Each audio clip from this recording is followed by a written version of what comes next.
Hello, I'm John Brink, and we are podcasting on the Brink from downtown Prince George.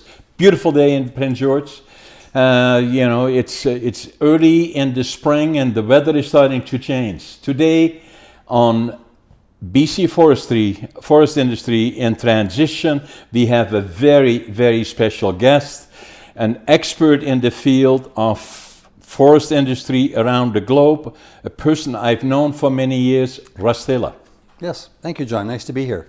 Welcome to the show. My pleasure. How long have we known each other? Probably... I don't know, 25? At least that, right? I lose track of time, but certainly probably the 1990s somewhere. Yeah. So you have an amazing amount of experience. I just want to talk about your background. You were born in Vancouver. You were taught, or you had your training at UBC. You became a forester, a degree in forestry. Right. And you had an MBA from UBC as well, yes. And then you became also an RPF. Correct. Now retired, because once you're not active, then you have to say retired. I haven't been active for 30 years, but I just retired. Yeah. So an amazing background, and then somehow, and because we got so much to talk about in this 1 hour, I hope you don't mind if I speeding through it a little bit. No problem. Fill it in, and then. Somehow you ended up in the forest industry in Houston, British Columbia, at the early stage in your life. Yep. As a forester. Correct. 1974, I started work for Northwood in Houston after graduating from UBC. Yeah.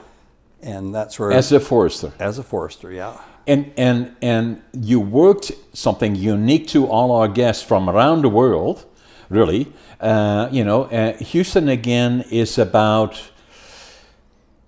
If I always look at Prince George, and for those guests that are watching us from around the world, we are about 750 kilometers north of Vancouver, and Houston is about 300 kilometers west of Prince George. Correct. Right in the middle of lumber, timber, and beetles. and beetles, unfortunately. Now, the mill in Houston that Northwood had purchased was and is, although they are just shutting it down as we speak for all intents and purposes, the largest sawmill in the world. It was essentially that way when I started in 1974. It was considered to be one of the largest, if not the largest sawmill, and continued to have the same status all the way through. It was always, capacity-wise, it was large and very large. Now, the people that built it initially was an Eastern Canadian company. Bathurst Bowater, yes. Yeah, Bathurst Bowater, who were involved with some other investors that had planned a much bigger project that would include a pulp mill and other things affiliated to it in that area. That's what I recall. And if I recall, the mill, I think, was built about 1972. And I was there in the summer of 73 as a summer student working for Northwood, and then went there to live in 74. And so things they had temporary camps all being dismantled after the mill was constructed. So that mill was pretty much brand new when I started. Yeah, it was huge, right? Yes. How much volume would it have produced? 750,000 board feet annually? Back then, I don't think, maybe not quite that much. Today it would be in that scale. Yeah. That was the scale. But at least 500,000-600,000. It would have been. It was big, whatever it was by standards of the day. Yeah. Absolutely. And then from there on in, you were there for about between 4 and 5 years. Then you went on to Interfor, and Interfor must have been just still a young company at the time. Yeah, it was Wannick Industries at the time. Yeah. And I traveled for 2 years, took an MBA, worked in Tasmania as a forester along that way, and then did my MBA, graduated during the markets plunging, and instead of getting back into forestry, I managed to get a job in lumber sales with Interfor. That was never planned, that was an accident, and that was the start of my next path. Yeah, for 7 years. About 7 years, that's right. So, and you were there till about 1979? I was there for about 79. That's about right. Yeah. Yeah. And then from there on... 89. Sorry, 89. And Yeah, then yeah. from there on in, you took a whole different turn and you went into, correct me if I'm wrong, consulting with a company called Whitman Consulting. Correct. I'd worked as a consultant in the summer of my MBA, and it was interesting. And then when Whitman came, who got me the job with Interfor, they came knocking. They had a job in their own group, and at that time, Interfor was in a bit of disarray, and lots of people changes, and markets were horrible, and everything else. So I decided to change gears at that time, and went to work for Whitman. And after working for them for about 3 or 4 years, they were in turn bought by Sandwell Engineering Company. And after 2 years of owning Whitman and other forestry consulting firm, TM Thompson, they decided to get rid of them. And so all of a sudden, as they were downsizing, I said, well, I can do this on my own. So I started up my own business, and Charlie Whitman was my first client. Yeah, Charlie Whitman was the driver behind Whitman Consulting. And then, and I already then met you in those times. I think so. Yeah, and then you started Russ Taylor Marketing. Well, it was R.E. Taylor and Associates Consulting, and then it was... Right. We created another company called International Wood Markets Research because we were doing a lot of new publications and data. And then after a while, it was too complicated, so I just called it International Wood Markets Group, and that's what continued. So now you had the most perfect foundation, because it's so critical. As I said, we talked about a little bit earlier, is to have that foundation of experience between, your forestry degree, but then ending up with your RPF, and then ending up in Houston, just when Northwood acquired the largest mill, if you wish, in the world, with all kinds of challenges that go with that. Yeah. And then from there on in, all the other things that followed until you found Russ Taylor Marketing. That's right. And the Interfor experience helped get me traveling a little bit as well, too, to markets and that sort of thing. Yeah. Yeah, which gave you then exposure to all the markets and the international markets. It started to give me exposure, and then through consulting with Whitman, I did some international projects, and then that carried on a lot more with my own business. Yeah. Now, the interesting part about it, Russ, is that, if I sometimes think back of all the mills and all the operations were there, from the coast up through British Columbia in particular, a lot of changes have taken place in the forest industry, really, in terms of consolidations and, Exactly. I mean, it's happened over time, but even since 2005, we've had almost 50 sawmills have closed in BC since 2005, mainly in the interior because of the beetle. Yeah. The pine beetle. Yeah, pine beetles, but also spruce beetles and spruce beetles and Douglas fir. Douglas fir beetles and forest fires and on it goes. Yeah. And where we are now at somewhere around 40 million cubic meters annually in terms of the AEC. Right. And so and a lot of pressure on on government in terms of old growth deferrals.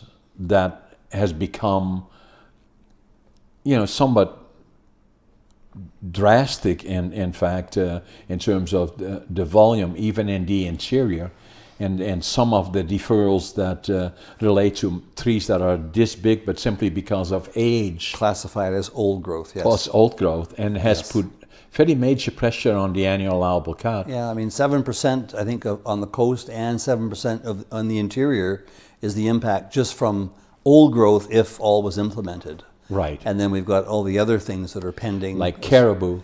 Exactly. Like First Nations transfers and... about 20%, objective, about 20% of the AEC. They are at about 10 right now, but going to that. Yes. And then sharing of revenue, which probably is a good thing because it's all part of the reality, right? Yeah, exactly. But what it will do and what it has done it has added to that fires that has created a challenge. But what it has done is that investors in industry want certainty in terms of access to fiber. And that has become a real challenge. Hence, post the Beetle period, when it was virtually a given that what would happen, a major reduction in AAC, and investors that were established here have invested elsewhere, in particular the US Southeast and Europe, Sweden in particular, and some other places. Yeah, and I would say that investors don't like uncertainty, and they don't like changing rules of the game, which is kind of what forest policy has been doing over the years with various parties being elected and so forth. So that's kind of created a negative environment, plus the lack of fiber. And so where else do you go? I remember made my first trip to visit the European sawmills in 2001. And I met with Wes Fraser informally in early 2002. And they casually mentioned, where do you think a good place is to invest in sawmilling outside of Western Canada? And I didn't know what to say. And they mentioned, what about the U.S. South? I said, I hadn't really thought about it. Yeah. And boom, they were there a year later, and started the whole exodus to the U.S. South. And the U.S. South, again, for our national and international watchers, is that a lot, correct me if I'm wrong, a lot of the timber in the U.S. Southeast is southern yellow pine. Correct. Which tends to be very hard. I always say you have to drill it before you nail it. Yes. Hard, dense, heavy. Yes. Yeah, and then most of it is second growth or beyond that. Plantation timber, typically. Yeah, and it is grown on fields that used to be the cotton fields. Correct. Planting the cotton, but what we already have seen since 2005 that there has been a massive amount of investment, probably at least from the Canadian side, at least 20 mills being built and another 40 mills that have upgraded. That's about right. Yes. And that has created an additional volume potential of 7 billion board feet annually. And although they have not reached that potential, but they're about half that now. I think about 3 to 3.5 of the increment. Yeah, and they have a lot more volume to go. But yeah, I think the investment strategy was, where else can we go? Because BC's going to run out of wood, and so they started looking around. And some looked at the Pacific Northwest, most looked at the U.S. South, later Eastern Canada, and then overseas into Europe as well, into Sweden for Canfor. Yeah, and Visvida. Yeah, which again, as you know, I worked my younger years in Holland in particular. Yes. Trained as a furniture maker, and then worked for my dad managed a small lumber mill for a company called William Pond, the major importer from Western Europe, and placed in Holland. And I was on their auditing and troubleshooting team. Amazing experience for about a 6-year period, and in between I was in the Air Force drafted. But it was amazing experience, and because of that I was involved in a number of occasions in Sweden, even in Russia, because we imported some of the wood from Russia, but mainly from Sweden. And coasters, we call them, in boatloads, So yeah, exactly, and that's still ongoing business as well, from Sweden to Denmark, and also especially the UK as well. Yeah, but the Swedes have changed quite a bit, because what I kind of remember 30, 40 years ago, they went through some same issues, although the ownership structure. Government only owns about 13% or so, and most of it is private or in some form or fashion communities. Correct. But they had issues then, not enough timber, but too much capacity. They did much more work on intensive forestry by thinning and very elementary actually, but stimulate growth and nearly double the capacity to where they are now, as I understand, approaching 80 or 90 million cubic meters annually, and not enough capacity. They have more opportunities to expand in some areas. Yeah, Right. And that sort of gets back into the topic about differences in different countries. You know, Yeah. because I mean, the one thing from all of my travels, and I hate to be negative about BC, but when I come back after traveling around the world and seeing industries like in Sweden and other countries in Europe and the Southern Hemisphere and even in the U.S., the one sort of albatross around the industry's neck in BC is public land ownership. Yeah.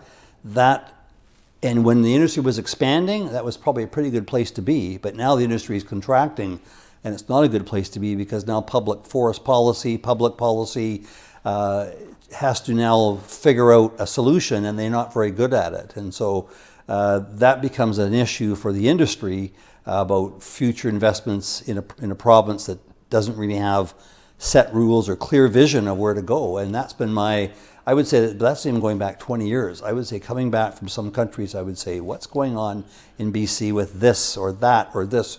And all along the way, this public land ownership with being managed by government, it means that industry's got challenges about where the next political party is going to take forest policy or reverse it and so forth. And as a result, and then changing forest ministers. I mean, what was the longest forest minister we've had? Yeah, about a year and a half. It seems like it, right? Because they're in and then they're gone, and whatever they're not accountable for anything they left behind, and that's a big problem. And so I see that as a handicap for the BC industry. And when you get into the areas like the U.S. South, it's kind of like night and day. Like a whole different world. Some companies have said, I can't get a meeting with the forest minister in BC, but I can get the governor in a U.S. South state on the phone the same day, that sort of thing. And again, at the risk of not beating up, but being positive criticism, at one point I bought a mill in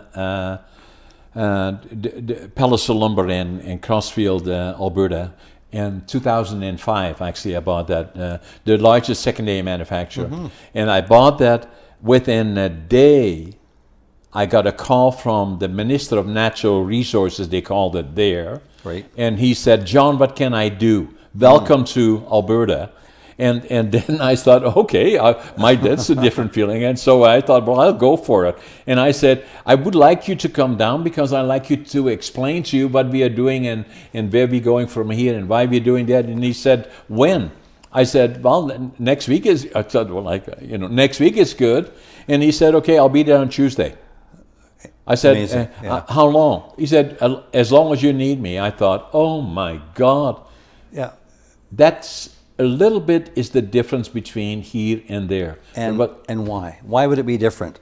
I don't know. You might know. I don't know. But what you were saying, it is a mindset where it has created a situation where another good example of that, and trying to maintain being positive, is saying that we had a major problem up to the 80s, even the mid-80s, of replanting of forests that we had harvested because the government was managing that process and they're just not very good at it. So they turned that over to industry, and very quickly industry got it to the point of where we are now, good stewards of the resource. We can do more. I believe we can do more by thinning and other things to make it, but at least for every tree that we knock down, we plant at least 3, if not 4.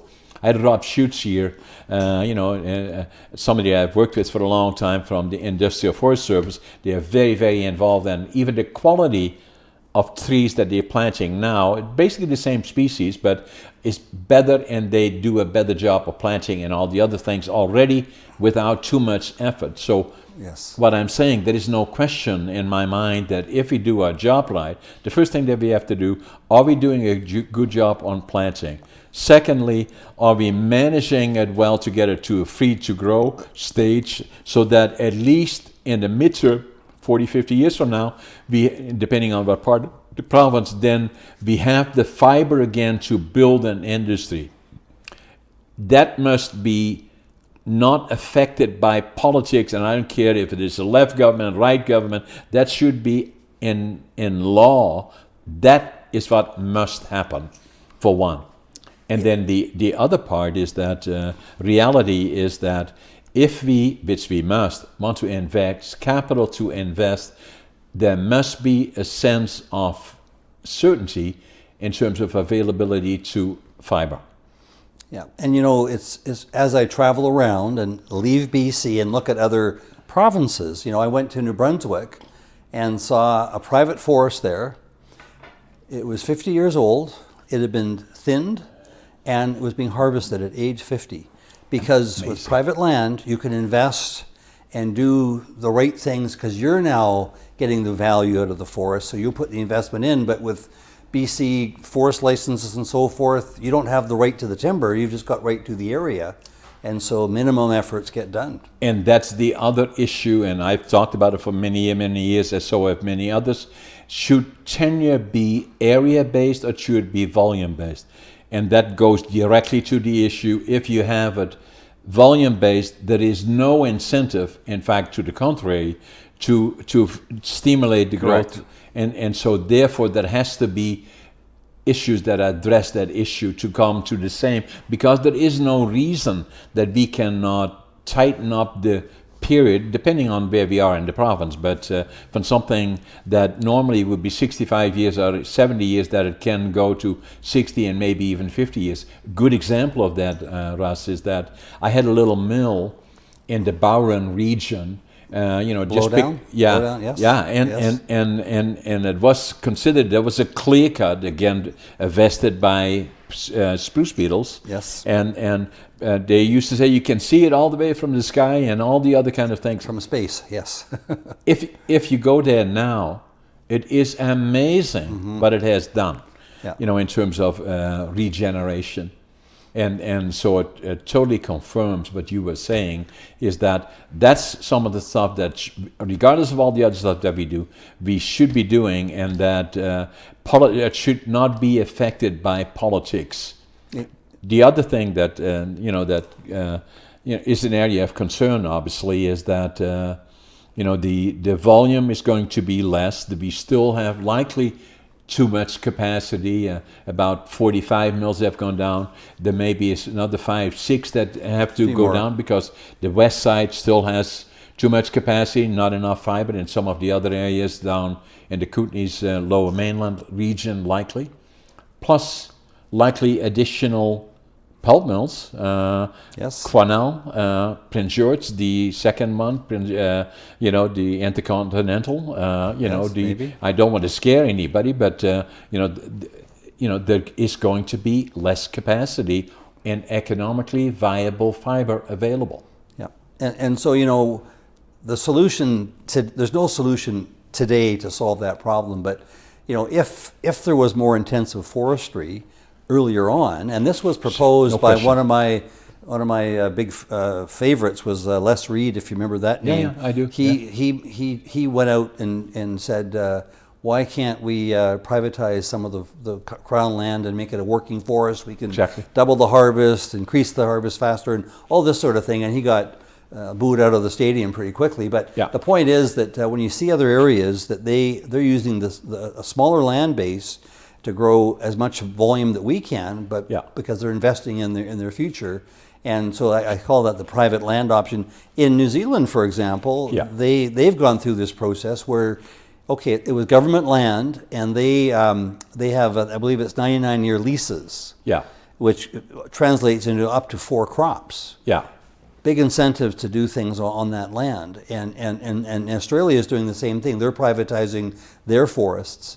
And therefore, and especially in Australia, had big forest fires, so there's a chance that some of that timber can come back quicker with more intensive forestry. So those are things that get done. And again, I come back to BC, and we're not doing anything with silviculture that I'm aware of, or intensive forestry, or very limited. And the private landowners here, I'm not sure what they're doing, but I know back east, I've seen some really good results of how you can do things differently.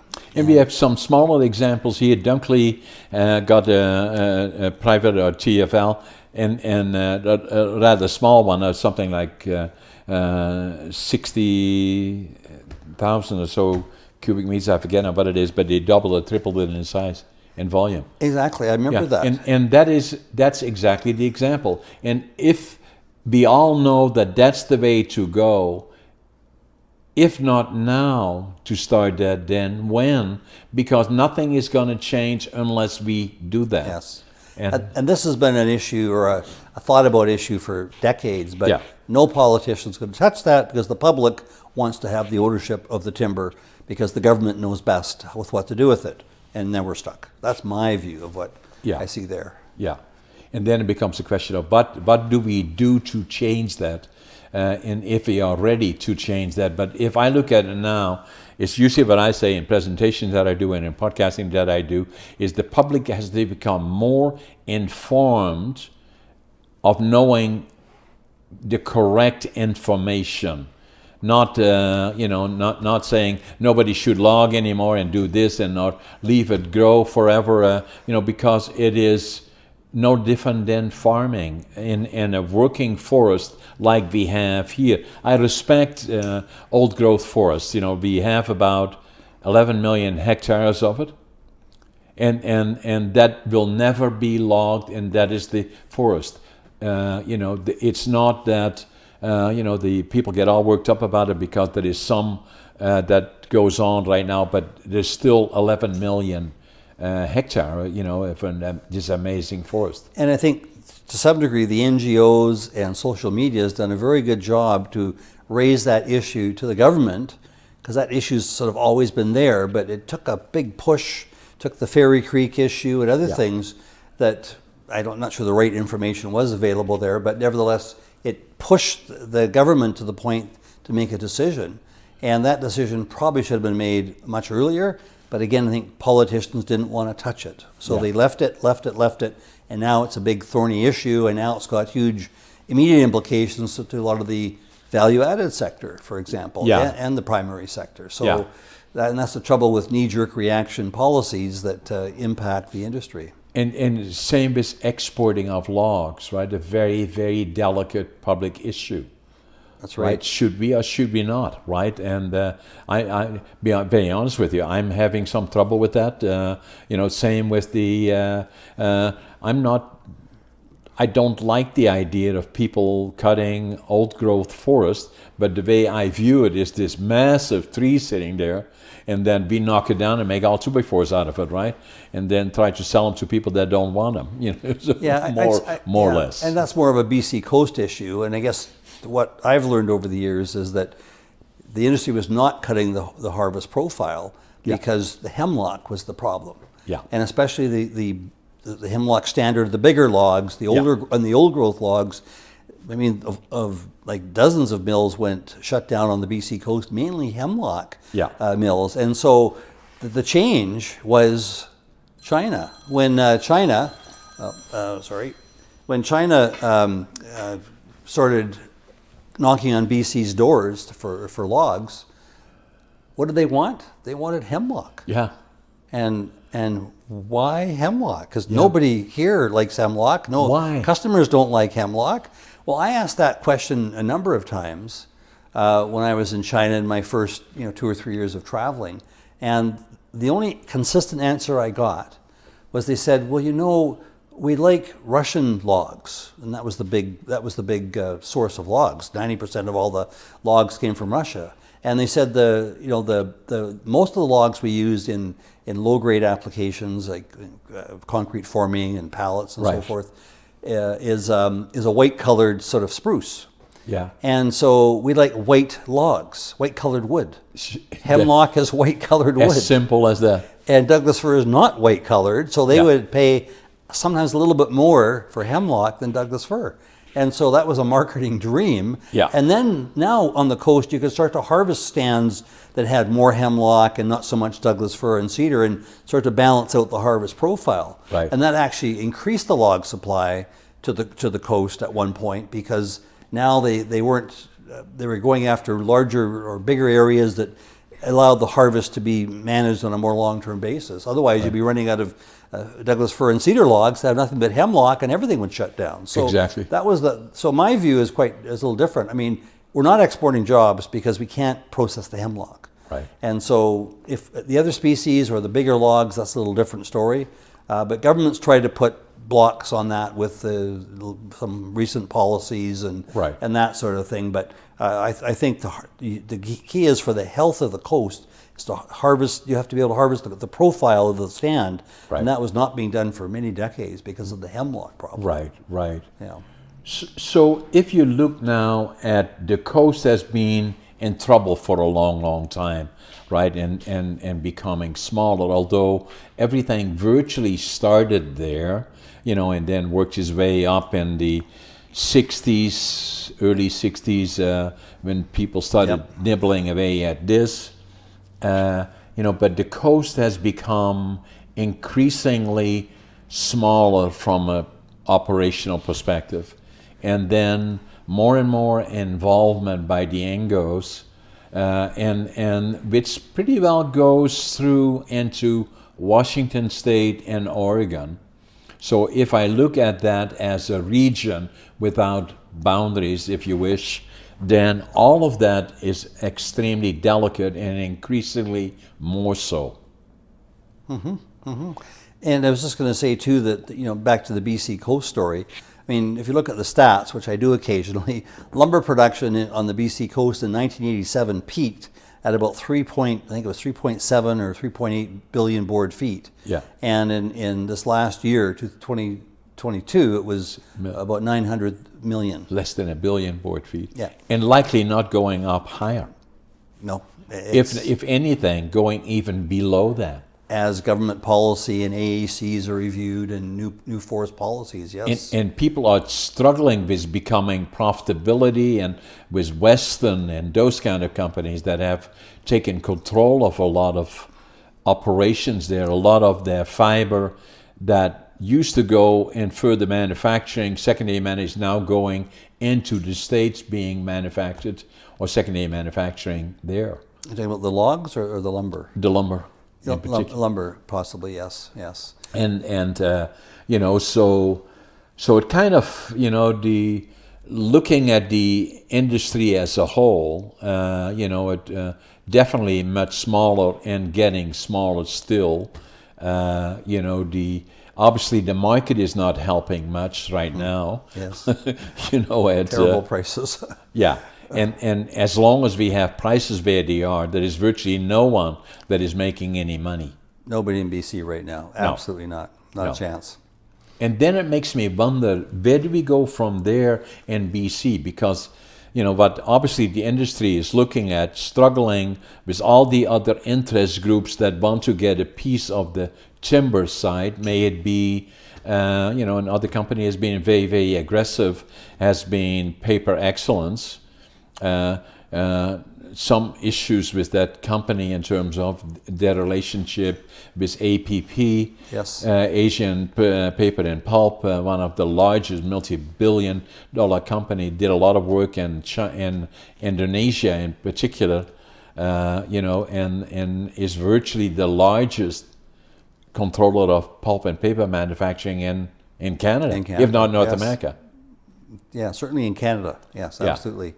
Yeah, and getting, so one of your questions is, the concentration of tenures by forest companies and concentration of pulp companies, correct, offshore sources, that sort of thing. I mean, well, simply put though, it's rare in Canada to find offshore investors in forestry. Yeah. The pulp and paper sector may be a little bit different, but in the wood product sector, when was the last sort of foreign investor that came into Canada? I have to think about that. Rainier came in for a little bit and then sold out recently, and Hampton came in, and they bought Babine from Bellwood. Yeah, and then Fort St. James as well. But Yeah. but there's no big influx. No. There was in the 70s and 60s, I think. But they've all sort of figured out maybe it's better to be somewhere else in the world and so forth. And I guess Weyerhaeuser is still here. They've been here a long time. Yeah. But a shrinking footprint. And then assessing some companies like Paper Excellence. I mean, I don't know the exact story there. The roots of the company aren't favorable, but I think the jury's still out, I think, on exactly what is paper excellence. But then again, the sale was approved by the government, so you'd think that they're doing their due diligence. Well, let's hope so. And government, right? Back to government. I don't know. So sometimes the way I look at the forest industry, and you are probably the right person to comment on it that I can see virtually anywhere in North America, is that the global industry, as we watch it, sometimes it makes me wonder, is it really global, or is it mainly China, North America, Europe, and that they are just interacting in those little areas, and every so often they say then, well, how about the wood that's coming from China, going from Europe, Sweden in particular, going into the U.S. Southeast? Well, that's not strength, that is weakness usually, because the marketing of that wood is done altogether different than we do it. They do it on a quarterly basis, and they don't want to drop down the prices in the European market, and they dump it into that kind of a thing. But it's not a healthy international global market. It is more like China, North America. North America would be is Canada, U.S., Mexico. How much more perfect model could you get?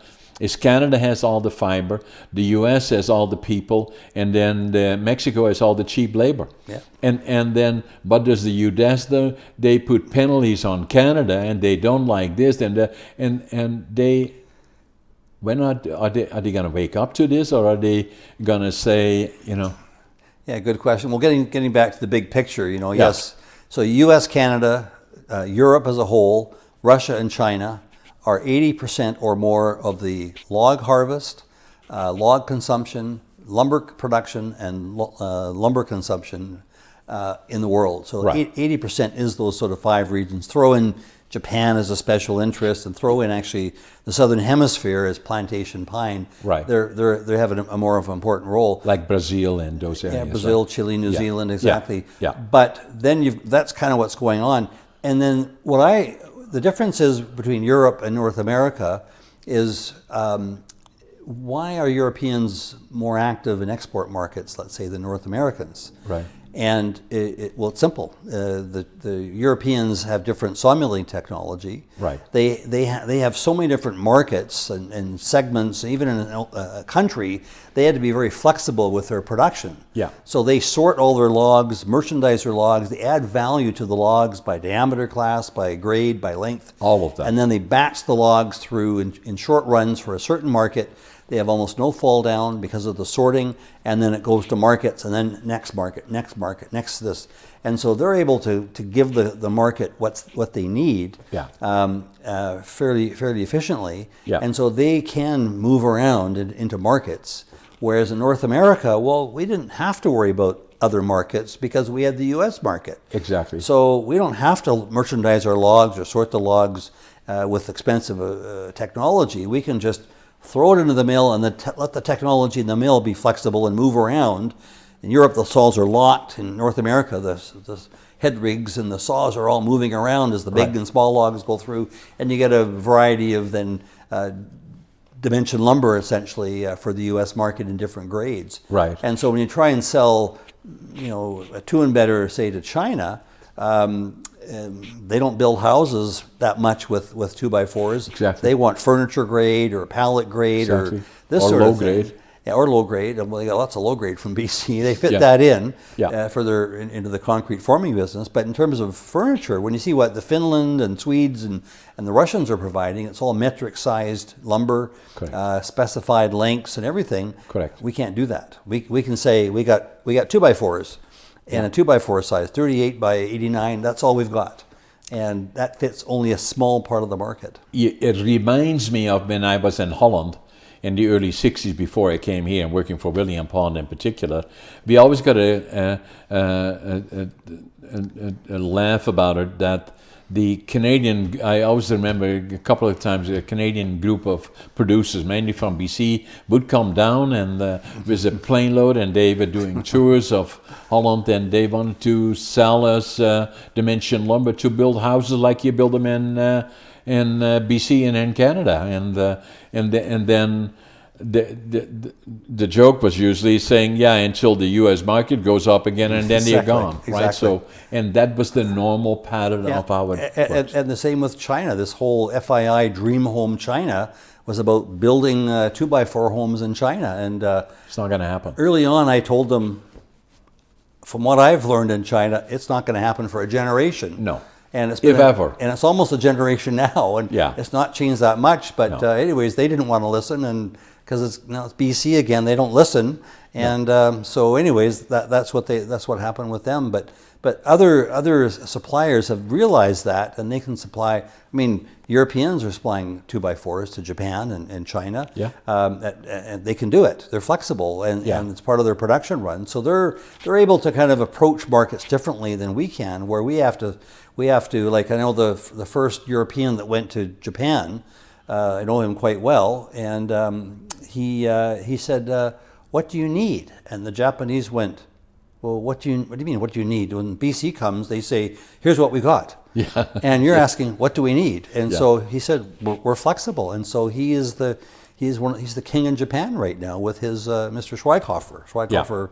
That's what they did, and other Europeans could have gone there first and claimed the same title, but he went there and figured it out, and so that's what happens. But it's part of the so we're stuck with this technology because that's how we grew our business, 60s, 70s, 80s, 90s, and unfortunately, it's not flexible. And even some of the flexible mills we did have, I'm thinking of like Quesnel had Quest, and that was a flexible mill for Japan.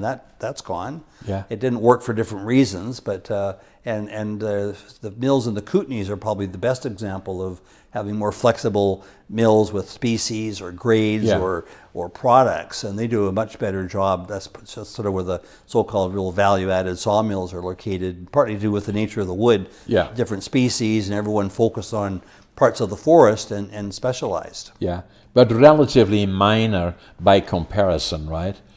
So that, maybe one of the issues is that, as an industry, we are relatively young. Looking back, like even for me, when I came in 1965 and started working, piling lumber and being a cleanup man at one of the sawmills here is, there was a good example of somebody trying to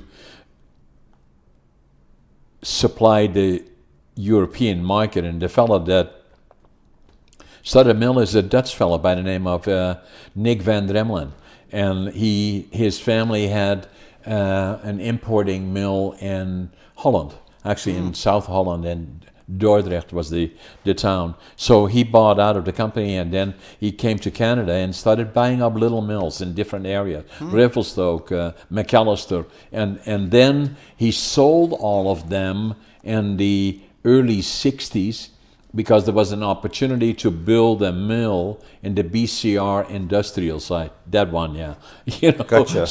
Yes. So, and that was in the mid-65, and then he had the idea, and because he came from the European side, he was going to supply them with rough lumber, 8 by centimeters by 10, 18 to 24 foot long, and was in rough, and then he dipped it all in PCB to stop the mold. Yes. I piled that for 8 months. Can you imagine? From soaking wet from top to bottom. Oh, yes. But in any event, I always remember when I got into management there fairly quickly, became a superintendent, they sent me to Holland because they had this whole boatload of this rough BC lumber sitting on the docks in Rotterdam, and they couldn't sell it. And it really put him out of business. And that was trying to emotionally approach the operation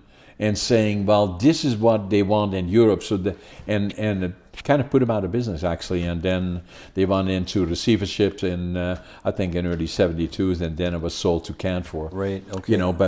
But it kind of showed that all our people and all our industry is so set on dimension lumber.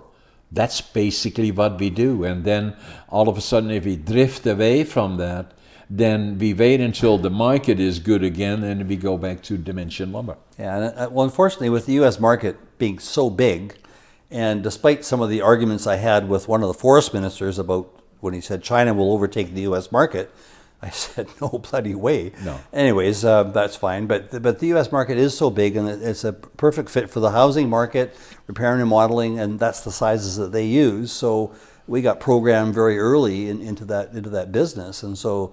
And is it sort of really adding as much value as we'd like from the logs? That's the government's position, and well, they're right. It's not. It's adding some value, and with very low cost, high technology to be competitive.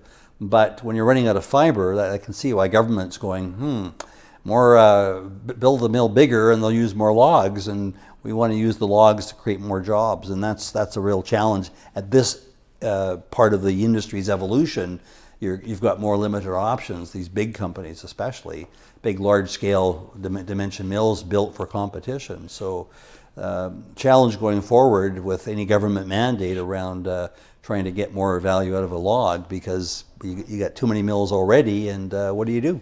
Yeah, and that's what you get in a situation where the timber is owned by the people, which means that the government, incumbent one, is more or less managing and taking pressure from all different sides in terms of either get more access, especially when when the volume becomes less and less. Yeah, and reacting instead of looking ahead, and governments don't have a long-term horizon. That's always the problem. That's right? but it's 4 years. That's it. Yeah, that's it. Yep. And then they may come back, but then there's a whole new ball game again. They change all the ministers, same as you said. How long has the Minister of Forest been there? A couple of years, maybe at the longest. And it gets back to with I know the report that when you interviewed Jim Gervan, and also working with Murray Hall. We produced the first mountain pine beetle report back in 2010, and back then we predicted that there'd be, I think, 12 mills would close by 2018, which was considered by the then Minister of Forests. Said, don't do that, don't do that. Bad data. That'll never happen. Well, we missed it by 2 months. Yeah. Mill number 12. But the point was, there was a clear roadmap about what was going to happen to the BC interior. Yeah. And government could have started doing things at that point in time. Yeah. And of course, because they're not really thinking strategically, they didn't. I mean, hate to point figures all the time, but that was when it was public information now, and nobody did anything with it. No. And now I see communities. All of a sudden, a mayor of a community pops up in the news for a month because the mill in his town just shut down, and now we're finding he's stunned by the news, and we're kind of going, oh, that's mill number 7. Okay, we expected that about 2015. Oh, there's mill number 9 in 2017. Yeah. We had a schedule. And there is more to go, because that's unfortunately the way it is. So talking about the market in the U.S. a little bit, is that obviously what we have in the States right now, markets are at an all-time low. What is before at right now? 335. 330. So it's well underwater. Most of the previous blood industry, and nobody's making any money, and no wonder they're doing what they are doing. That then being said, what are we waiting for? What is happening? Well, what is happening is, if we go back to COVID-19, and then from there on take that forward, all kinds of things happen as a result of that. Global supply chain, things can't get any rail cars. If you and me were going to my mill now, my small little mill, I have 100 rail cars of wood sitting in the yard. Last year I lost probably $30 million because we had orders committed and wood in the yard and couldn't get wheels under it. Couldn't ship. Yeah, exactly. And then the CN said, well, it's the weather, it's this and it's that and the other thing, and it's just a monopoly that is highly mismanaged, although they're the sponsors of this coffee convention right now. Let's go ask them some tough questions tomorrow. Yeah, and that's required. And it's a monopoly that is out of control. The biggest mistake I believe that the government made in British Columbia is by selling or giving away BC Rail. That should have never happened, because at CN it made then even worse of a monopoly. Exactly. The other problem with it is that CN will never develop the other half of the province. We are only halfway here. Nothing is happening from here on to the Yukon border. Yeah. But we should do is take back the railroads, those from CN, or in some form or fashion, manage those different so that we can create infrastructure and attract capital to invest, so that we can get the resources, lumber, whatever it is, out of that, because half the province with amazing timber and opportunities is there, but it will never be developed as long as CN controls those railroads. And even just thinking about Fort Nelson, which has an old rail line, and they're trying to do things with the forest finally after many years of no activity, and the bottleneck is now the railroad. And why would CN want to upgrade this line for economic development? They can't even manage what they got. Exactly. So that's another handicap to development. So there is merit in my mind to it somehow privatizing those railroads, the one on Takla Lake going north of Fort St. James and the one to Fort Nelson, to develop that other half of the province that is just sitting there and losing their jobs, and and looking at Mackenzie and all the other ones there. So somehow, we have all the perfect things for, in the right area to, become very powerful. I just love Canada. I love BC and all the opportunities that we have. And, but there are some things that I think have to change, like with government policy in terms of the forest industry. We have to make sure that no matter what government is in power, that they mandate that we are doing more intensive forestry to virtually double the size of. And the second one is taking control of the infrastructure that is already in place to open up northern British Columbia. Yeah, and if you go back to the start of the mountain pine beetle epidemic, I mean, we knew what was going to happen 20 years later. Yeah. And you would have, what we didn't have, I guess, was people thinking about, well, what can we do today with investments that'll help us down the road when the timber supply comes down and mills have to close? Is there ways that we can stopgap that with maybe more intensive forestry or more improved infrastructure to access Fort Nelson, which would have more wood, or those sort of things? And again, you go back, did the government do anything progressive in that regard? Not that I'm aware of. No, they haven't. And still the fact remains that as we go forward is that industry will say, correctly so, that we want from being the lowest cost producers of lumber to the highest cost of producing lumber in the world. Yeah, and some of the lowest cost sawmills in the world, because I've been doing this data for 25 years and I collect that, and it's the log cost, which gets back to the only other beef I'm going to mention is stumpage, but anyways, we can leave that one alone if you want. But that's been a huge, the formula, and I don't know the background, but it was developed to kind of as a reaction to the U.S. wanting to make sure logs are at fair market value.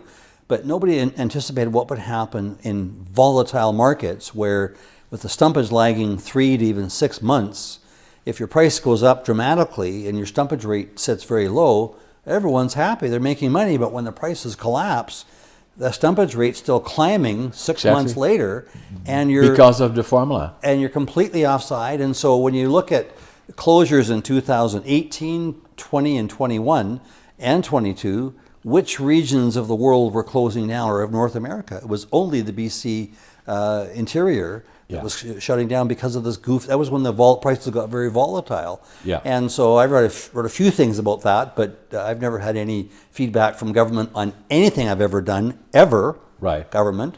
And yet I've got lots of ideas and I've seen things all over the world that they might want to know about, but zero phone calls. But that's one that is really unfair, only unfair to the workers, because the sawmill companies, it averages out kind of. Make too much money in one quarter and then not enough in another. But the sawmill workers get laid off. They're the one, and the loggers sometimes too. They're the ones that pay for this stumpage policy. But I don't think anybody understands that yet. Now, I've heard some rumors, I don't know if that is happening or not, but that they will change the stumpage system to make it more reflective, like it is in Alberta on a month-to-month basis. That would be a good thing. I don't know if it's going to happen or not. I think that's almost imminent, but again, I was told a few years ago, we will never adopt the Alberta system because we can't. No. And I'm going, well, what happened, right? You can. And anyways, it's the challenges that I think make it really, again, difficult for investors in BC, for sawmill companies in particular, because they can't rely on sort of what you would say something's predictable. It's predictable. It's going to get too high and then get too low, and so the returns, and so that's kind of the challenges to the industry working in BC under public forests. So what is happening now, Russ, what bothers me or worries me is that all the major companies have basically said they're not going to invest in BC until we can be competitive on the global market. That is West Fraser, there's been Canfor, there's been Interfor, there's been all the other large telco properties, one of them as well. And then saying that is the case, then good example of that is what is happening in Houston. We have a secondary manufacturing plant there that we will pause or at the end of this month halt and then say, where do we go from here? But Canfor has said that they will shut down the mill and that they will make a decision. Their board of directors meeting is in the next month or so to the board if they will rebuild it. And if they rebuild it, we know already a couple of things. They have the timber in that area. I'm not sure how much there. 900,000 cubic meters or so. Used to be 1.2, somewhere in that area. I think it's a little. But they're reducing it by about 25% or a third. And so what the challenge for them, in my mind, would be: do we take that timber and not rebuild in Houston because there is still too much capacity on the west side? Then do we flow that to Plateau and Vanderhoof, and maybe in some arrangement with West Fraser, potentially to Fraser Lake, and maybe to Hampton, because they all have the same issues? Or do we build another mill in Houston? And if they did, it would be much smaller, probably half the size of what was before, right? And then from an operational perspective, from a government perspective, and from this region would be, that's a good thing if that would happen, but the mill be much smaller. The log profile would be different from what it was before, likely smaller, more technology than they had before, much more technology. And this is the key, it will employ much less people, probably half of what I'm estimating, but that wouldn't surprise me, that they have now. And that's the future of if industry decides to invest again. The mill is going to be smaller, it's more profile oriented, more technology, employ less people. Yeah, and you're right. There is this. Companies don't want to invest in BC because of all the uncertainty and so forth. But if I may say this, I toured the Canfor Prince George sawmill today, and I was quite astounded how much investments they've made over the last couple of years for their site. In Prince George saw. Exactly. Yeah. It's not pocket change. It's a lot of major investments. So, so that's got a quicker payback and that sort of thing. But back to the Houston decision, Canfor's got to make a strategic decision about what to do. And really, when there's not enough timber around for everybody, building another mill is kind of against, it doesn't actually make a lot of sense. But if it's their timber, then they can do what they want. But they don't have enough wood for Plateau, you're right. So logically, you'd think they may want to consolidate if they could, and but I think their current strategy is to resize the mill and do something high tech and meet the government's requirement of value added. Exactly, and that's the next thing coming up, right? And then they have still the concept appurtency, or the social contract. There's a lot of pressure from Fort Nelson, from Fort St. John, Chetwynd, Mackenzie, Fraser Lake, and on and on and on. And obviously the million meters they had in Houston, slightly over a million, in Mackenzie, has been sold to the First Nations band, and part of that will flow into some of the local mills again that had a shortage of supply. Yeah. So the fact that Hampton rebuilt their mill and Lakeland rebuilt their mill at a time when you're running out of fiber is a challenge. But again, company strategies are based on what they know and what they did.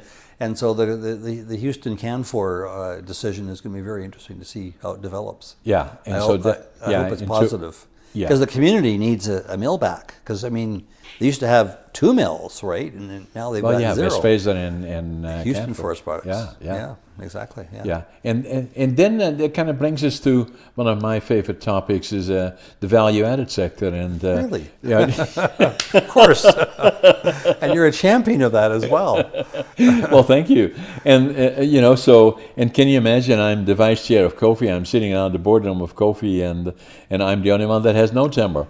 And Exactly. and then I'm sometimes being vocal a little bit, but but that keeps everybody hopefully honest, reasonably speaking. Yes.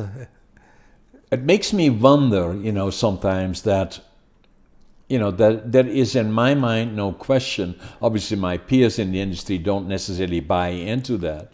Is that there will increasingly be more pressure on the major primaries that have the benefit of tenure, the privilege, if you wish, and that with that goes certain social obligations and sensitivity to the regions that I don't understand if they do. I was the founding president of the BC Council Value Added Wood Process. Right. 8 associations, 800 members. That is probably 2/3 of them are gone. Yes. Not many left. In the north, we used to have 50 secondary manufacturers. There is now 3, and 2 of them are in challenge. We likely will survive, but and that is north of Hope. We have 90% of the timber is north of Hope. Yes. And all we got is 2 or 3 secondary manufacturers. Yeah. I'm not sure what the answer to that is. I know that we did some work for government, public studies, looking at, the question was, why is there little value-added operations in the Kootenays? That was I think it was early 90s or something like that. And so we surveyed all the regions, all the mills in the region, like a dozen or so mills, and we saw critical constraints to many operations. Then they said, well, what's going on across the border? Because they're buying all of our low grade and everything else. Yeah. So we toured around Idaho and eastern Washington and so forth, and we saw a very healthy value-added sector. Correct. And it was kind of like, well, what's the difference? And they had very few critical constraints. And there's no easy answer, but first of all, they had a little different mix of species. They had ponderosa pine was in the mix, and Idaho white pine. So they were kind of like the Kootenays, but what happened was the sawmilling industry had evolved with the value-added sector. Right. And so that rather than doing a lot of things with the wood, they would sell it to the remanufacturers. And the remanufacturers, a lot of them were ex-employees of Macmillan or Weyerhaeuser, who learned about what kind of wood made what kind of thing and where it went, and they could plunk in a reman plant and tie all the raw materials in with the markets and build a facility. Right. And so they had strength, and they kind of built a little cluster of operations, and that was why it was successful. But we went the other way. We went with primary sawmilling first, large scale, and kind of leaving less and less over time with technology for the remanufacturers, as you very well know what happened to low grade and economy lumber and all that sort of stuff. and that's just the evolution of technology. But they had a different setup from the beginning, a lot more synergies. Yeah. And I think they had a lot more, and the mills didn't get that big down that region as well. Right. So that's kind of what I learned. It's part of evolution, and our industry has evolved, I think, probably because off of public land, giving forest licenses.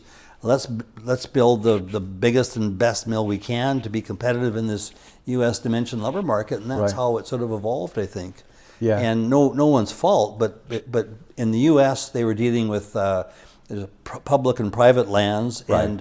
and mills not trying to get to a huge scale because of when you buy wood from private landowners, who's got the clout? Right. In strong markets, maybe you've got the clout, but in weak markets, they've got the clout on log prices. So you Yeah. don't get too big, Yeah. and you look around. How can we move our wood easily without capital costs? Right. And that sort of thing. And that's kind of how it evolved. That's just one example that I've seen. I've seen many Right. other examples like that too. Yeah, when Premier John Organ announced the intentions paper, I was one of the persons that spoke to it. I thought the other people would too, but somehow they didn't. So, and there was a First Nations one from the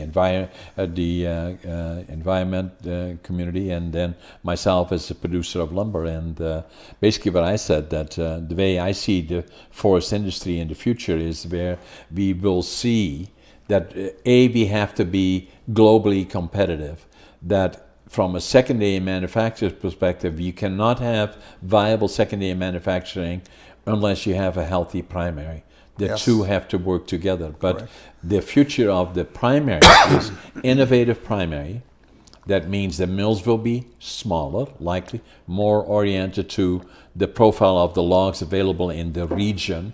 They will have more technology, employ less people, in combination with intensive secondary that then work in a strategic relationship, doing maybe low-grade remanufacturing and higher-grade secondary. So where I said is that I believe that 50% of the lumber manufactured will go up the value chain. That's 25% of the lower grade, 25% of the higher grades. That's where the future is. And but I'm still kind of struggling with government or with industry about that. And subsequently, most of the value-added companies have disappeared. But I still believe that will become the model, because what we are doing now, the couple of things in my mind are clear already. No matter what will happen, stumpage will go up and down, and the formula may somewhat change, but the cost of bringing the log from the bush to the sawmill will remain high. Yes. And if I look at the U.S. Southeast, the cost of bringing the log to the mill is about $45 or something. Delivered log cost, total cost, stumpage, everything, $45 a cubic meter. Correct. And what would it be here? Well, it depends. Just average. It's anywhere between $100 and $200 a cubic meter, depending on how much is private wood and everything else. Yeah, So but if dramatically you higher. took the private wood out of it, Yeah, on public lands, then it's more like about 100 and. approx. Well, it's probably about $100 a cubic meter Canadian versus Yeah. 45 US. And then the next thing is that's okay then, but then the incremental volume that I need, because I only have 75% of the wood that I want. That'd be a lot too. Yeah, and then I'm going to go further down, Yeah. and so that means that I'm willing to bid up that I see. wood Yes. to whatever I have to get to my full volume, and then so that can drive it up to about $150 as high Correct. or higher. Depending exactly on the grades and and that- qualities. Yes. And then the danger is now where we are, Russ, that's what I'm saying, that whatever the government is doing in terms of secondaries want access to timber so that they can negotiate for the lumber that they need, and industry, Kofi is fighting it and is resisting it. Why? Because the mandate is control the fiber, control the cost. You don't want anybody First Nation already has a piece of it. You don't want anybody else to get another piece because otherwise the price goes even higher.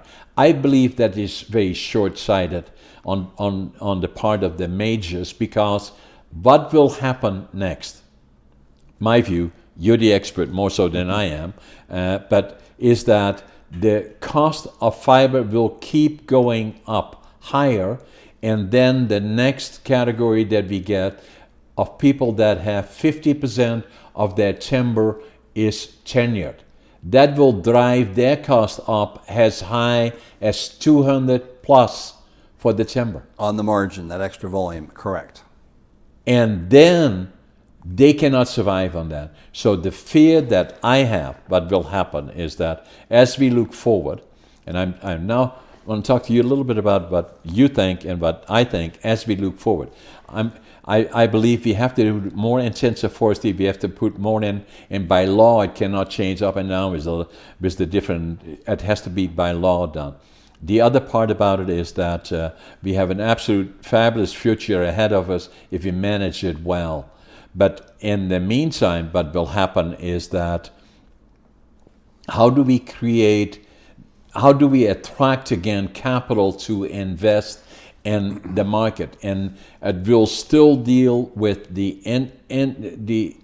intermediate period of 40 years until we get back to somewhere near the industry starting to pick up. Right. How can they be even then competitive? Because what will have happened is that the secondary manufacturing sector is mainly gone. There is no more secondary. The next ones to curtail are the ones that are at risk, that have less than 50% Correct. of the wood in the tenure. Yeah. Those are the next ones. In my opinion, I don't want to scare anybody, but I'm just approaching it from a logical point of view. I think that's That will absolutely go right. down. And I think that really it's all about supply and demand. And at some point, that's when companies decide it's time to curtail operations. And so the companies that have multiple mills, they'll look at it and say, well, where's our weakest mill? And how can we reallocate the fiber supply if that mill goes down? That sort of thing. Like we just talked about Canfor Houston, that's one of their options, reallocate the timber or do something else. And I think that's ultimately what happens. It's happened already. We've seen 45 odd mills close, and we'll see another half a dozen or so to go. And and those are the obvious ones that will happen, and right? then that'll start to balance it out. But you're right, on the margin, everyone's going to pay a huge price for that last 5 or 10% of their wood. That will take out probably another 5-10 mills in the province of British Columbia, in my opinion. Yeah. That cannot survive like that. And then if they stand back and look at, even as they go through, and I'm not sitting on the boardroom of Canfor, but the logic must be, and Jimmy Patterson obviously and their team is very involved in all of this, is they're not going to invest in a mill if it has a reasonable expectation of a return. And if there is not enough fiber to supply a reasonable mill there, and they have a shortage of mill in other places. That's right. That's right. You're going to have someone at some point. You got to kick out one of your mills, and you have to say that's the one that has to go. Yeah, and that's what's been going along already. The companies that used to have 10 mills are down to 6, and then maybe they're going down to 5. That's still the evolution. And then the independents. The bigger corporates that have mills in the U.S. South can subsidize operations in BC if they want.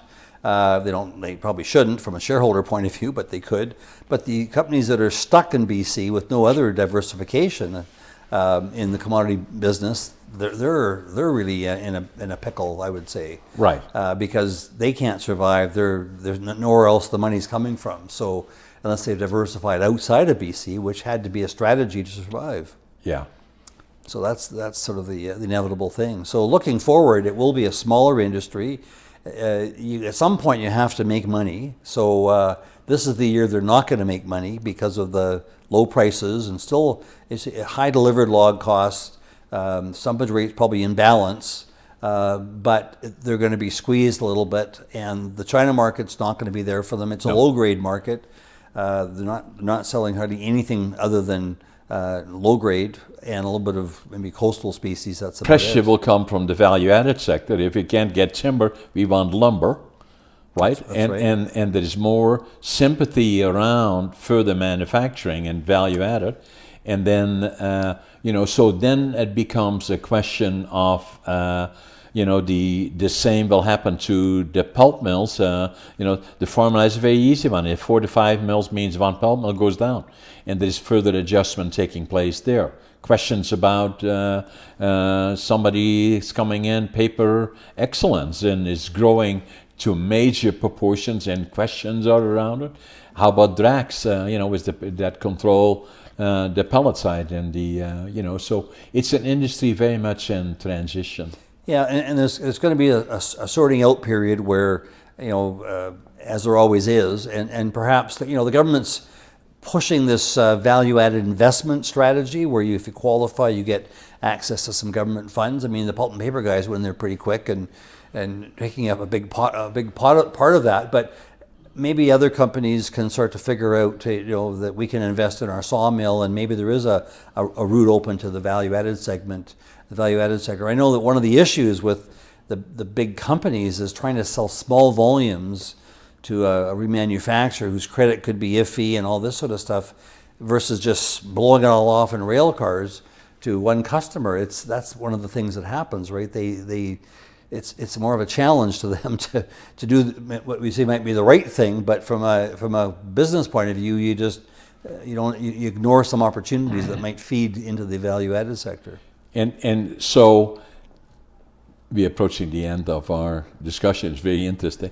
So the question then is, and this morning I met with a group of people from government that are contemplating some of this stuff, and saying that if I look at Brink Forest Products, that has been there for nearly 50 years, 48 years to be precise, started it, I pulled it physically out of the ground, developed a product called finger joint. Nobody else was doing it. Not because that's what I wanted to do, but I had to get started somewhere.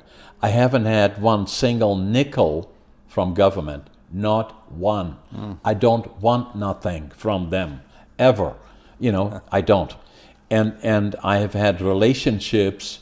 We've been going through, a tough time, hanging out by the fingernail, but we pay our bills. We employ, if all things are normal, close to 400 people, and we are very good to the community because that's part of my culture. I believe in that you become part of the community. Yeah. And so I'm trying to build, as an example of our operation, an operation that can work side by side with the primaries. We can say, if people are critical of the primaries that have all the timber and are investing elsewhere, we can say, okay, stop for a second now, because we are in a strategic relationship with them, have been, Canfor in particular, for the last 30 years, and it is seamless, virtually. We pay our bills, we work together and wherever we can. Okay, so that's good, John. What else happened then? Well, if we were walking now physically by the mill, and you would say, what is the other big building there? Well, that is our remanufacturing plant. Yes. And how about those other two buildings? Well, those are the finger joint. Well, what's happening at the reman plant? Well, we shut that down in 2005. Correct. Why? Because the government decided, together with industry, that they would sell lumber in China. Oh, that's good. What did they sell them? All low grades, 95% of it. Correct. And why are they selling it then to them, and why are they buying it? Are they paying more than you? Is that the problem? No, they're paying less than we do. Why? Because otherwise the government, together with industry, made a decision to sell all that to China, and they are worried about it, that if you get it at the same price or lower, that you then compete with them in that marketplace by selling the wood that we sold to you. So we want to make sure we raise your price higher than what we sell to China, and that's a good idea.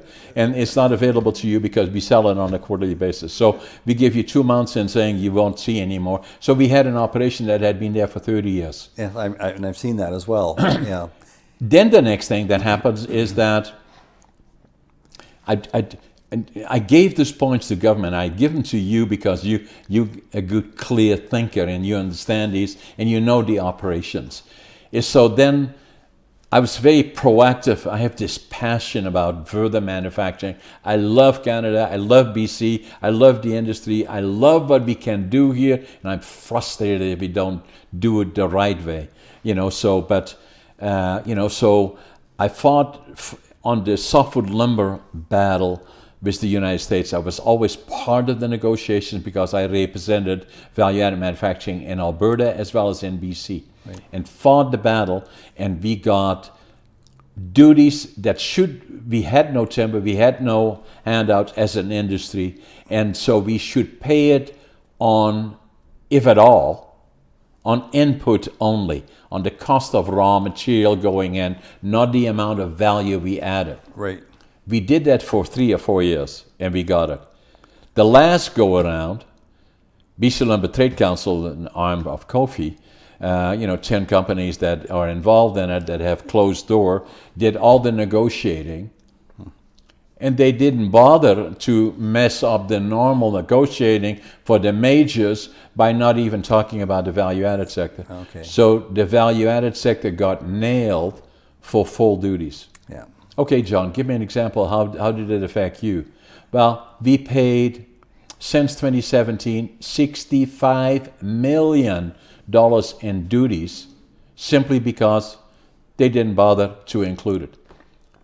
Those are some of the things that are happening that government should be involved in saying, is it any wonder that we don't have secondary manufacturing? Yeah, that's a very good point. And that's, again, with public timberland, public ownership, they don't get much beyond that. They don't really understand the industry, which is my beef as well, and they need to, because it's the value of their logs that are supposed to create value for the industry and the people, and you're short-circuiting that by just not understanding the whole picture.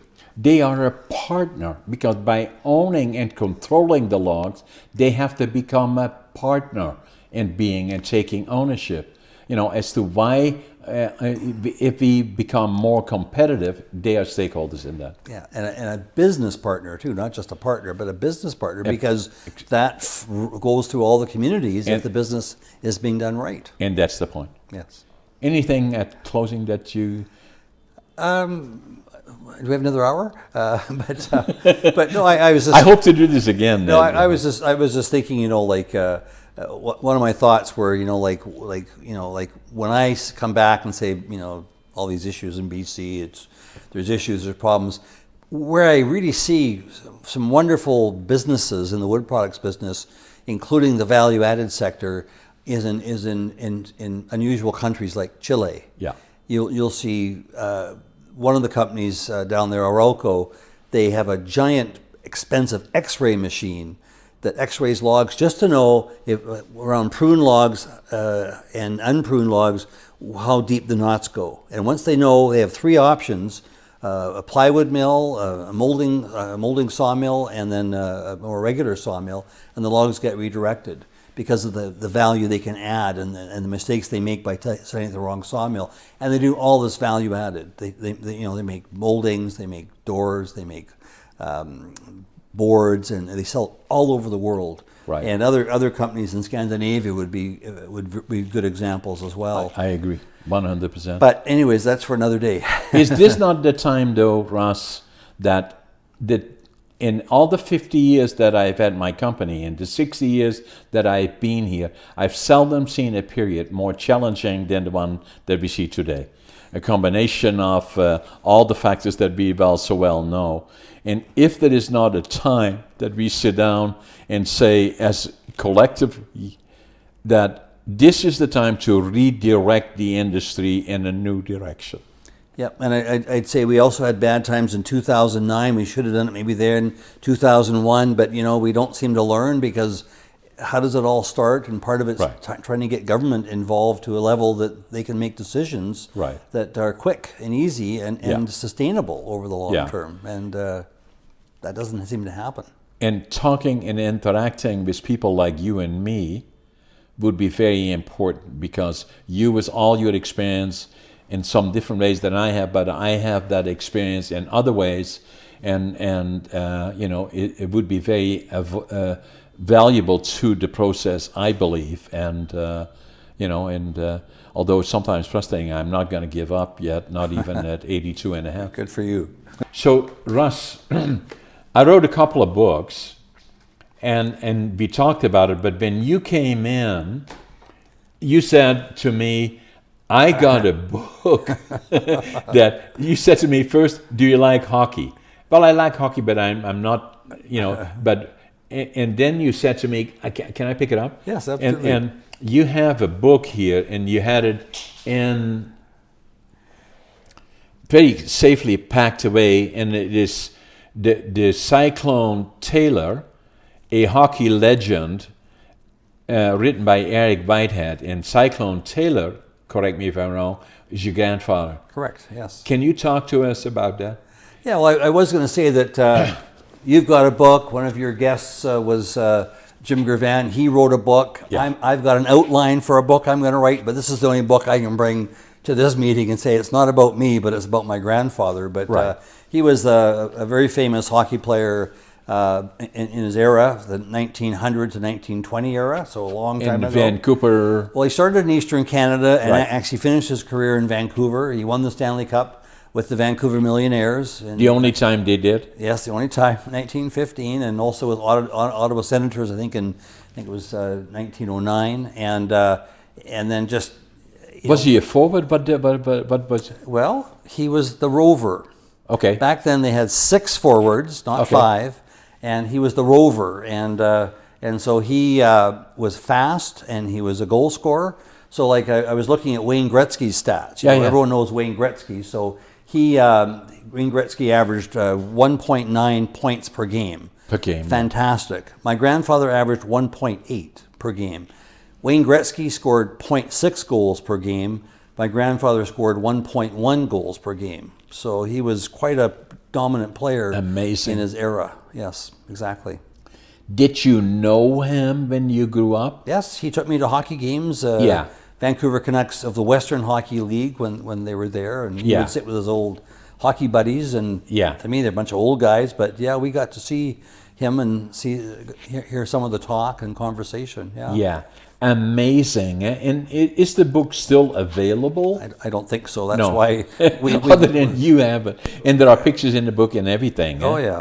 It's Yeah. just, but it's an interesting story, and it's just part of the. Like I say, he was voted in one poll number 3 all time. With statistics, and number 8 in another poll. So he's right up there. Amazing Yeah. individual. So my book, when it comes out, won't be quite as spectacular, but it'll be just something that'll be from me at some point. It's quite an experience, to write a book. And this one I wrote, I thought about it I lived it for 80 years, Yes. thought about it for 20, and it took me 2 years to write it. Takes time, yes. And it's an autobiography, and it's not about hoorah, hoorah, how well John did, but in spite of it all, I was born in 1940, in northeastern Holland. My mom brought up 3 kids. My dad, they didn't know where he was. The last time they heard of him, he was in the bombing of Rotterdam, and they never knew if he came back. But he did come back, and but during the war years he was alone and with 3 kids, and and I still remember a lot of that. Yes. And but in any event, and then obviously I'm ADHD in addition to that, and but I had the dream, and and wandered through all the experience. I wanted to, even then already we got liberated by the Canadians April the 12th, 1945, and I knew from that point forward I wanted to go to the land of my heroes. and then my grandfather was a master carpenter, my dad worked for the big lumber company, a small mill, and I wanted to build my own lumber mill. And I wanted to start with nothing. So when I came off the bus here, I had $25.47. Couldn't speak the language, didn't have a job, but I know it was just a matter of time I would build a mill. And I did, so. So you really had the vision and the passion to make it all happen. Absolutely. And this is, such an amazing place. So I'm just going to write it out to you. And I'm writing another one that I told you earlier already, is that finding your passion, living the dream. And this is the one. Thank you very much. And Yes. I should put two S's on there. I can do that. All the best. And then I give you this one as well, Russ. Thank you very much. I need something else to read, so. And I'm going to get you a copy of the other one too. It's coming out in July. Excellent. And Thank you very much. It was quite an experience doing this, the first one, and then, then obviously the second one goes easier, and then the third one. But I really like it, actually, doing this, and I'm sure you will do too once you get into it. But the other one, I thought about it took me 8 years to live it, 20 years to think about it. I started it, stopped it, started it, stopped it, and then finally I said, if I don't do it now, it never will happen. Exactly, and you just got to get onto it, and good for you for doing that, John. Yeah. Thanks, Russ. Yeah, my Appreciate pleasure. it again. Okay, thanks, you bet.